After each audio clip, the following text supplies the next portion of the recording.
திருச்சிற்றம்பலம். தென்னாருடைய சிவனை போற்றி, எந்நாட்டவர்க்கும் இறைவா போற்றி. திருமூல தேவநாயனார் திருத்தால் போற்றி போற்றி. திருமூல நாயனார் அருளிய திருமந்திரத்தில் 3ஆம் தந்திரம் நியமம் என்ற தலைப்பில் இருக்கக்கூடிய பாடல்கள்.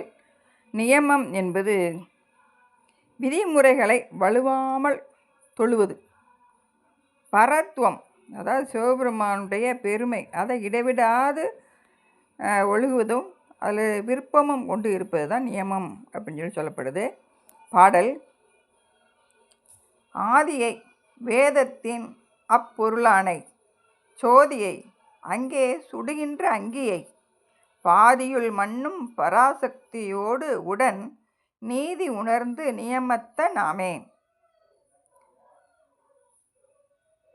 ஆதி, எல்லாவற்றுக்கும் முழு முதல் காரணமாக இருக்கக்கூடியவன், அதனால் ஆதி அப்படின்னு சொல்லப்படுது. ஆதியும் அந்தமும் இல்லா அரும்பெரும் ஜோதியை அப்படின்னு மணிவாச பெருமான் காமிக்கிறாரு. அந்தமும் ஆதியும் ஆகிய அண்ணல் அப்படின்னு நம்ம ஞானசம்பந்த பெருமான் சொல்லியிருக்கார். இப்படி முதலும் முடிவும் இல்லாதவர் தான் சிவபெருமான். ஆதியானை, அமரர் தொழப்படும் நீதியானை, நியம நெறிகளை ஓதியானை, உணர்தற்கு அறிவதோர் ஜோதியானை அப்படின்னு அப்பர் பெருமான் சொல்கிறார். நீதியானை அப்படிங்கும்பொழுது வினைக்கு ஏற்ப அதனுடைய பயனை அந்தந்த உயிர்களுக்கு கொடுக்கறதுல விருப்பு வெறுப்பு இன்றி செய்யக்கூடிய பெருமான், அதனால் அவரை நீதியானை அப்படின்னு சொல்லி சொல்கிறார். வேதத்தின் அப்பொருளானை அப்படின்னா செந்தமிழ் மறையும் அதன் பொருளுமாக இருக்கக்கூடியவன் பெருமான். இந்த வேதங்களை அருளியதே சிவபெருமான் தான். அதன் பொருளாகவும் இருக்கக்கூடியவன் அவனே. சோதியை அங்கே சுடுகின்ற அங்கியை அப்படின்னு காமிக்கிறாரு. அதாவது அவன் அறிவு பேரொளியாக விளங்கக்கூடியவன். அந்த ஒளிப்பொருள் சுடும் தீயாகவும் இருக்குது. அதை வேத நாயகன், வேதியர் நாயகன், மாதின் நாயகன், மாதவர் நாயகன், ஆதி நாயகன், ஆதிரை நாயகன் அப்படின்னு அப்பர் பெருமான் சொல்கிறாரு. நம்பனை நால்வேதம் கரை கண்டான ஞான பெருங்கடலை அப்படின்னு சொல்கிறாரு. பாதியில் மண்ணும் பராசக்தியோடு உடன் நீதியுணர்ந்து நியமத்தனமே அப்படின்னு திருமூல பெருமான் காமிக்கிறாரு. தன்னோட திருமேனியில் ஒரு கூறு உடைய பெண்பாகமாக இருக்கக்கூடிய பெருமான். திருவருளால் அந்த உண்மையை உணர்ந்தோன்னா நீதியை உணர்ந்தோன், அவனே நியமம் உடையவன் அப்படின்னு சொல்லி சொல்கிறாரு. அதாவது மாதிவர் பாகன் மறைபயின்ற வாசகன் மாமலர் மேய ஜோதி அப்படின்னு திருவாசகம் சொல்லுது. உண்ணாமுலை உமையாளோடு உடனாகிய பெருமான், பெண்ணாகிய பெருமான், உண்ணாமுலை உமையாளோடு உடனாகிய ஒருவன் பெண்ணாகிய பெருமான் அப்படின்னு ஞானசம்பந்த பெருமான் சொல்கிறாரு. அடுத்த பாடல்: தூய்மை அருள் ஊன் சுருக்கம், பொறை செவ்வை வாய்மை. தூய்மை அருள் ஊன் சுருக்கம் பொறை செவ்வை வாய்மை நிலைமை வளர்த்தலே மற்ற இவை காமங் களவு கொலை என காண்பவை நேமி ஈரைந்தும் நியமத்த நாமே. அகத்தூய்மையும் புற தூய்மையோடும் எல்லா உயிர்கள் மீதும் அன்போடும் ஊன் சுருக்கி அப்படிங்கும்பொழுது உண்ணும் உணவு சுருக்கமாக, அதாவது அகிம்சை உணவாக இருக்கணும். பொறுமையோடு உண்மை நெறியை உணர்ந்து அதில் வலுவாது நின்று மற்றும் காமம் களவு கொலை இவற்றை நீக்கி நிற்பவனே நியம நெறியில் வலுவாது நிற்கக்கூடியவன். ஈசனுக்கு அன்பில்லார் அடியவருக்கு அன்பில்லார், எவ்வுயிர்க்கும் அன்பில்லார் தமக்கும் அன்பில்லார். அன்பின் முதிர்ச்சி தான் அருள். அன்பு ஈனும் குழந்தை அருள் அப்படின்னு சொல்லி சொல்லுவாங்க. அப்படி ஈசனுக்கு அன்புடைமை என்பது அவன் அடியாரை கண்டபோதே நிகழும் அந்த அன்பின் அளவு. அதை வச்சு தெரிஞ்சுக்கிறலாம் அவங்க இறைவன் மீது எப்படி அன்போடு இருக்காங்கங்கிறது. அடியவருக்கு அன்பில்லாட்டி ஈசனுக்கு அன்பில்லார் அப்படின்னு எல்லா உயிர்களிடத்திலும் உள்ள அந்த உயிருக்கு உயிராக இருக்கக்கூடிய பெருமானிடம் அன்பு உடையவர்கள் தான் எல்லா உயிர்கள் மீதும் அன்பு செலுத்தக்கூடிய அந்த பண்பு அமையும் அப்படின்னு சொல்லி சொல்லப்படுது. அடுத்த பாடல், தபம், ஜெபம், சந்தோடம், அத்தி அத்திகம், தானம், சிவன்தன் விரதமே சித்தாந்த கேள்வி, மகம் சிவபூஜை, ஒன்மதி சொல்லீர், 5 நிபம்பல செய்ய நியமத்த நாமே. அதாவது தபம், ஜெபம், சந்தோடம், ஆத்திகம், தானம், சிவவிரதம், சித்தாந்த கேள்வி, வேள்வி, சிவபூஜை, இந்த ஒளிபொருந்திய சிவஞானம் என்ற இந்த 10ம் கடைபிடிக்கக்கூடியவன் தான் நியமத்தன் அப்படின்னு சொல்லி சொல்கிறாரு. தவம் அப்படின்னா என்ன அப்படின்னு சொல்லும் பொழுது, நூல்களில், அதாவது சாஸ்திர நூல்களில் சொல்லப்பட்டிருக்க அந்த அந்த சொல்லி இருக்கக்கூடிய முறைப்படி விரதங்களை கடைபிடிப்பது.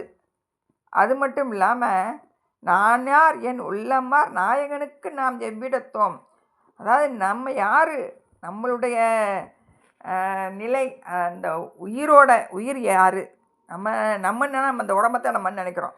அப்படி இல்லை, நம்மங்கிறது நம்ம இந்த உடம்புக்குள்ளே இருக்கிற உயிர். அந்த உயிருக்கும் இறைவனுக்கும் என்ன சம்பந்தம் அப்படிங்கிறதையும், அந்த இறைவன் இந்த உயிருக்கு எப்படியெல்லாம் கருணை பொழிஞ்சிருக்காரு, எப்படிலாம் அருள் புரிஞ்சிருக்காரு அப்படிங்கிறதையும் அறியக்கூடியவன். அதுதான் தவம் அப்படின்னு சொல்லப்படுது. இதனால் என்ன பயன் கிடைக்கும் அப்படின்னா, காரிய சித்தியும் அஷ்டமா சித்திகளும் கிடைக்கும் அப்படின்னு சொல்லி சொல்கிறாங்க. ஜபம் அப்படிங்கிறது 5 எழுத்து முதலிய மந்திரங்களை விதிப்படி உச்சரிப்பது. சாஸ்திர புராண இதிகாசங்களை மனனம் செய்வது, இதுதான் ஜபம் அப்படின்னு சொல்லப்படுது. இது வாசகம், மானசம் அப்படின்னு சொல்லி 2 வகையாக சொல்லப்படும். இதில் என்ன பயன் கிடைக்கும்னா, இஷ்ட தெய்வம் வெளிப்பட்டு தோன்றும் அப்படின்னு சொல்லி சொல்கிறாங்க. சந்தோஷம், அதாவது பெற்றதில் மகிழ்ச்சி அடைகிறது. அதாவது சுவர்லோகம் முதலிய இன்ப உலக வாழ்வு கிடைச்சா கூட அதை விட்டு சிவஞான பேர் ஒன்றையே விரும்பி இருக்கக்கூடியது. அப்படி எல்லாம் இருந்தால் என்ன ஆகும்னா, நிரதிசய இன்பத்தை பெறலாம் அப்படின்னு சொல்லி சொல்கிறாங்க. ஆஸ்திகம் அப்படின்னா வேத ஆகமங்களில் கூறப்பட்ட அந்த வேத ஆகமம் என்ன சொல்லுதோ அதில் நம்பிக்கை வைத்து இருப்பது. இதனால் இருமை, அதாவது அம்மை, இம்மை பயன் மட்டும் இல்லாமல் அம்மை பயனும், அந்த 2 பயனும் கிடைக்கும், முக்தியும் கிடைக்கும் அப்படின்னு சொல்லி சொல்லப்படுது. தானம் அப்படின்னா நல்ல வழியில் ஈட்டிய பொருளை சிவன் அடியார்களுக்கும் சிவஞானியர்களுக்கும் கொடுக்கணும்.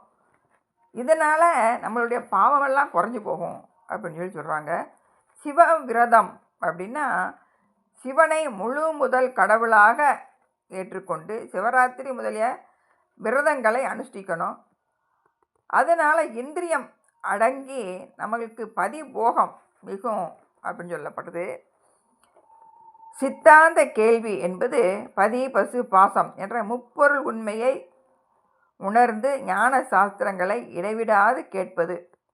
அதன் மூலமாக பாச ஞானம், பசு ஞானம், சிவஞானம் இதெல்லாம் நம்ம அறிந்து பெற முடியும்.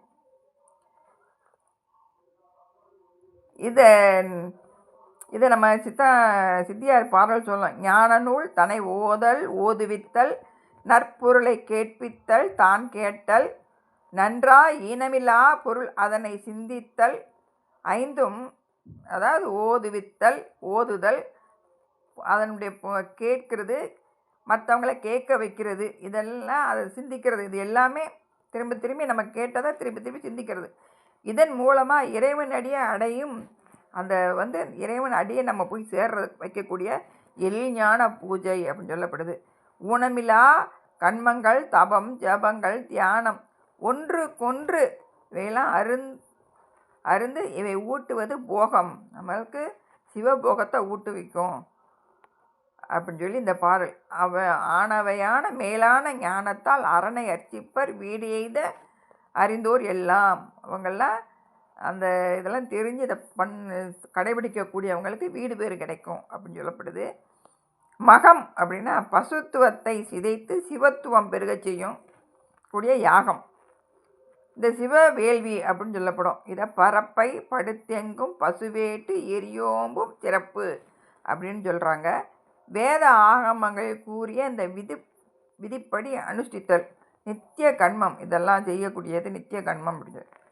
சிவ பூஜை அப்படின்னா என்ன அப்படின்னா, புத்திர மார்க்கம் புகழில் புதிய விரைப்போது புகை ஒளி மஞ்சனம் அமுது முதல் கொண்டு 5 சுத்தி செய்தால் ஆசனமூர்த்தி. இந்த 5 சுத்தியும் செய்து ஆசனமூர்த்தி மூர்த்திமான் ஜோதியையும் பாவித்து, அதாவது அந்த ஆசன மூர்த்திமான் அவங்களையெல்லாம் அந்த இடம் முதல்ல சுத்தி செஞ்சு இந்த மூர்த்தியையும் வச்சு அவங்களுக்கு சுத்த பக்தியினால் அர்ச்சித்து பரவி போற்றி பரிவினோடு எரியில் வரு காரியமும் பண்ண நித்தலும் மிக்க கிரியையினை ஏற்றுவோர்கள் நின்மலன்றன் அருகி இருப்பார்கள் அப்படின்னு சொல்லி சித்தியார் பாட்டு சொல்லுது. சிவபூஜை செய்யக்கூடிய அந்த வழிமுறைகள் இதில் சொல்லப்பட்டிருக்கு. மதி அப்படின்னு என்னென்னா வேதாகம நெறிகளையும் கிரிகைகளையும் உண்டாகும் சிரத்தையாக செய்யக்கூடியது தான் இந்த மதி. இப்படி நியமம் அப்படிங்க எப்படி இறை வழிபாடு என்னென்ன கடைபிடிக்கணும் அப்படிங்கிறத இந்த பாடல்கள் 3 பாடல்கள் மூலமாக நமக்கு சொல்லி வச்சுருக்காரு. கடைபிடிப்போம். திருச்சிற்றம்பலம்.